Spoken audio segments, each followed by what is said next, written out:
Hey everyone, I'm back to show you some work we're doing on these candlestick tables, and on top of here you'll see that's the top for the candlesticks table that I had to piece together, and this bottom one is the one that was still together, not in parts. And we're gonna replace and duplicate this molding here for the one that's missing.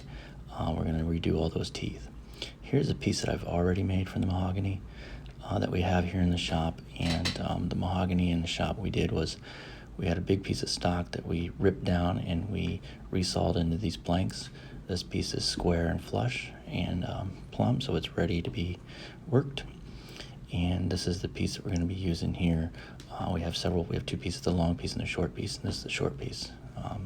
So what we do is we take the long piece here, and you can see this, this is the short piece. You can see that termites have really chewed it up, and that veneer that we mentioned before, that's 3/8.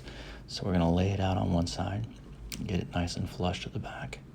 And then here I'm checking to see if I can make sure I can get both pieces on one piece of mahogany. And I'm going to go ahead and trace it out.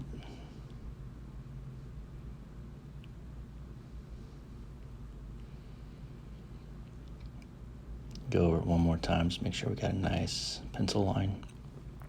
And then we're going to size it up.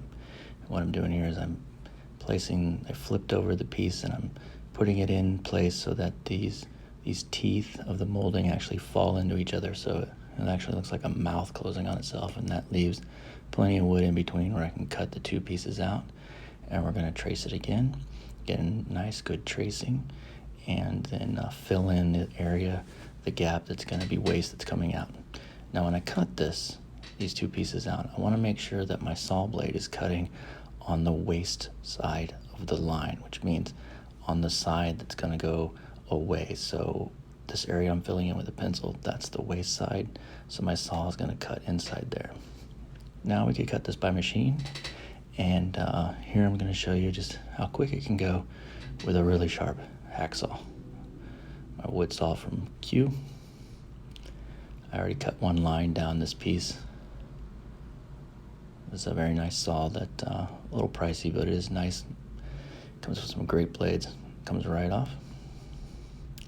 Flip it over and just cut on down the line. This thing, you can, once you get the blade started, you can really move it around and cut all kinds of angles and curves and corners. And it's very sharp and it goes very fast. We could jigsaw it, and that would be quick too, but it's almost just as quick as doing it this way.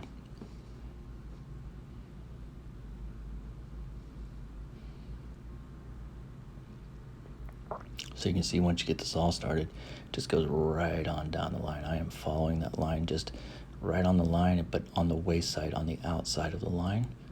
And that's because when we get the piece cut out, I'm going to show you in a bit, we're then going to work it with some rasp. So that's the piece there. You can see that I'm on the outside of the line. And now what we do is we take some rasps. They look like files, but they're wood rasps. I have several here, some flat ones and some round ones, some heavy ones and some not so heavy ones, and we just start rasping it down, start chewing off the wood, getting down to that line, cleaning up these edges to get that detail that we drew out. Switch files, get a smoother file, keep cleaning it up, and you just work your way on down the whole piece.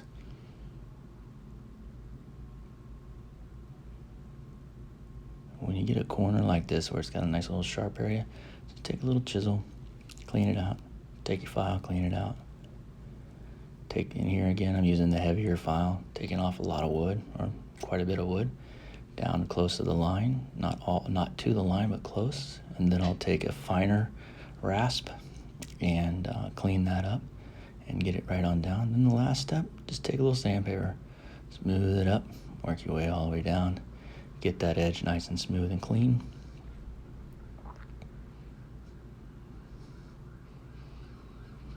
And again, you're just working all the way down to the piece. It takes a little time, but it's worth it. You get a nice feel of the wood, and as you get the feel of the wood, you get a feel of how strong it is and where there's a weak spot and what needs to be cleaned up, and you get this move on to the next one. And here you go, I'll show you just how close we got it. pretty good. You can not even see the other piece because the detail is so close that we made that it's almost dead on. And there you go.